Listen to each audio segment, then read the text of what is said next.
Making aviation green is a huge challenge. Flying is such a big part of our lives, and we have to balance that with the fact that it contributes hugely to global warming. We've left it a long time. We've now got a very short window within which we need to get emissions from this sector down to nearly zero. We need to be throwing everything at this problem that we can think of.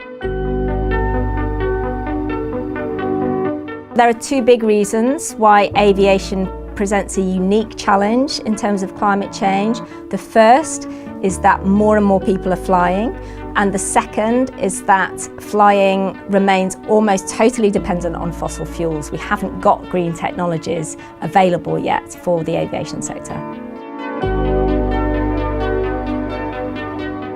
And that's roughly equivalent to the total emissions from the UK and Germany combined.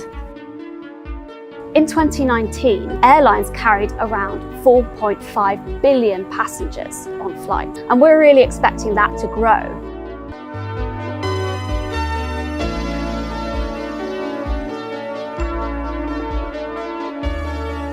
Globally, just 1% of the population, many of whom are frequent flyers, generate half of all emissions from the aviation sector.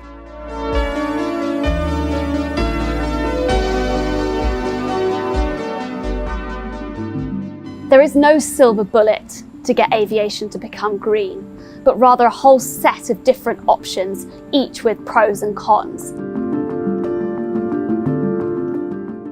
Winglets are vertical looking extensions that we've added at the end of the wings, and what they do is to increase the efficiency of the wings. These winglets were inspired by birds, and we are currently looking at much more features from bird wings and bird flight and incorporating them into our aircraft. The aviation industry is really good at making itself more efficient through a mixture of improving technology and learning to fly the aircraft more efficiently.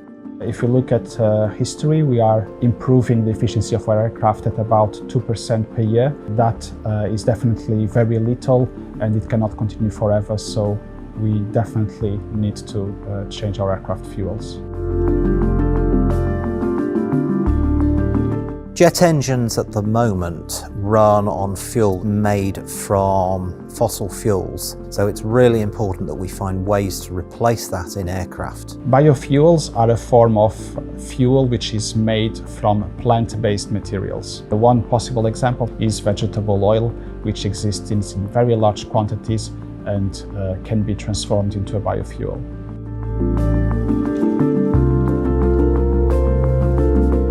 For instance, if we were to replace the entire jet fuel used in the UK with biofuels, we would be using about 68% of the land that we currently use to grow our food.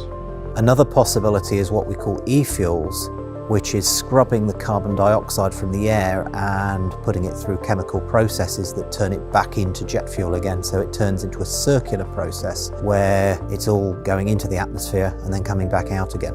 One big disadvantage of e-fuels is that they are very expensive, not only in terms of their cost, but also in terms of the energy that they use.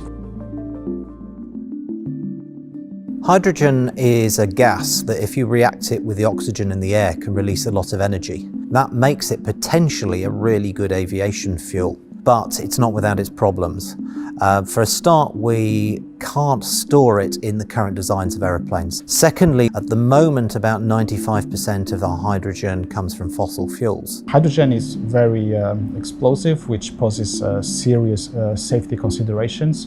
Designing, manufacturing and licensing hydrogen power aircraft is something that is bound to take decades and cost in the regions of tens of billions of pounds. Electric aeroplanes are still incredibly rare, so I'm one of the very few people in the world who's had a chance to pilot an electric aeroplane. Whilst it's possible to make an electric car that works well, if you put those same batteries into an aeroplane, it's simply too heavy to fly.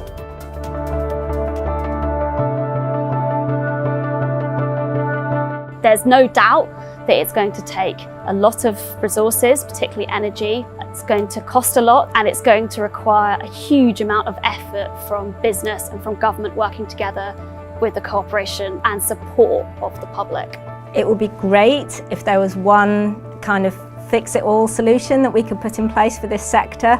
Unfortunately, we're going to have to do everything we can think of, and it's all probably going to be quite challenging. A lot of the technologies that we need for greening aviation are still some decades apart. They are very expensive, and the electric energy that would be required from a renewable source will also be very expensive and time-consuming to set in place. Alongside that, just as importantly, we're probably going to have to fly less because we've left it so long that just isn't time left. The aircraft coming off the production line today will probably still be flying in 2050, which is the date by which we have to be at net zero emissions. We need to be building the kind of society in which there are good alternatives to flying. So if you choose to take a holiday domestically in your own country, that will start to create that kind of demand that will help make a more sustainable future. Do you fly? I last took a flight before my daughter was born, and she's going to be a teenager this summer.